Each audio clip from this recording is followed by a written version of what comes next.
ఉప ముఖ్యమంత్రి పవన్ కళ్యాణ్ పై గతంలో నమోదైన క్రిమినల్ కేసును కోర్టు డిస్మిస్ చేసింది. అభియోగాలు తొలగిస్తూ గుంటూరు ప్రత్యేక న్యాయస్థానం తీర్పిచ్చారు.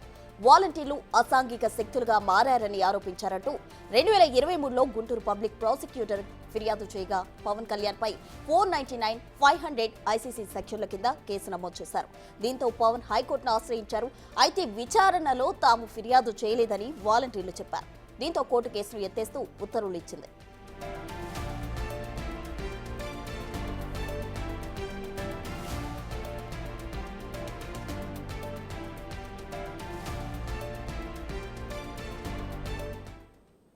ఉప ముఖ్యమంత్రి పవన్ కళ్యాణ్ పై నమోదైన క్రిమినల్ కేసును కోర్టు డిస్మిస్ చేసింది. దీనికి సంబంధించి మరింత సమాచారం మా ప్రతినిధి శివ అమరావతి నుండి అందించేందుకు సిద్ధంగా ఉన్నారు.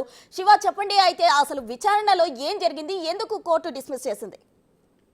మొత్తం మీద చూసుకుంటే ఆంధ్రప్రదేశ్ ఉప ముఖ్యమంత్రి పవన్ కళ్యాణ్ గతంలో జనసేన అధినేతగా ఉన్న సమయంలో ఏలూరు జిల్లాలో వాలంటీర్ల విషయంలో ఆయన అసభ్యకరమైన వ్యాఖ్యలు చేశారనేది కూడా అప్పట్లో కేసు నమోదైంది. దాదాపుగా వాలంటీర్ల ద్వారా మహిళల అక్రమ రవాణా జరుగుతుందని చెప్పి పవన్ కళ్యాణ్ కీలకమైన వ్యాఖ్యలు చేశారు.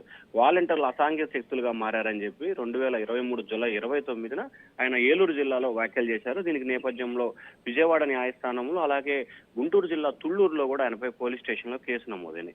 దీనిపై విచారించిన ధర్మాసనం అన్ని కేసులు ఒకసాటికి తీసుకురావాలని చెప్పి ఆదేశాలు జారీ చేసిన నేపథ్యంలో పవన్ కళ్యాణ్ పై ఐపీసీ సెక్షన్ 499, 500 కింద కూడా కేసు నమోదు చేశారు. అయితే ఈ కేసులన్నింటినీ డిస్మిస్ చేయాలి, తాను చేసిన వ్యాఖ్యల్లో ఎక్కడా కూడా అసాంఘిక కార్యకలాపాలు కానీ అది ఇబ్బంది పెట్టే దిశగా లేవు, కావాలనే రాజకీయ దురుద్దేశంతో జరిగింది, ఈ కేసులు ఎత్తివేయాలని చెప్పి కూడా పవన్ కళ్యాణ్ పిటిషన్ దాఖలు చేశారు ఏపీ హైకోర్టులో. పిటిషన్ విచారించిన ధర్మాసనం కూడా మరొక వైపు ఎవరైతే వాలంటీర్లు కోర్టులో కేసు వేశారో ప్రభుత్వం మారడంతో కూటమి ప్రభుత్వం వచ్చింది కాబట్టి వారంతా కూడా తాము పెట్టిన కేసులను విత్డ్రా చేసుకుంటున్నట్లు కూడా న్యాయస్థానానికి లిఖిత పూర్వకంగా ఫిర్యాదు చేసే నేపథ్యంలో మరొక వైపు ఈ కేసులను క్వాష్ చేయాలని చెప్పి పవన్ కళ్యాణ్ హైకోర్టులో పిటిషన్ దాకా. సో ఇద్దరు కలిసి ఒకే అంశానికి సంబంధించి బేరేజ్ చేయడంతో కూడా ఉన్నత న్యాయస్థానం కూడా ఈ కేసులన్నింటినీ కూడా పవన్ కళ్యాణ్ పై వాలంటీర్ విషయంలో నమోదైన కేసులన్నింటినీ కూడా డిస్మిస్ చేస్తూ ఏపీ హైకోర్టు తన తీర్పును వెలువరించింది. ప్రస్తుతం రైట్ శివ, థ్యాంక్ యూ.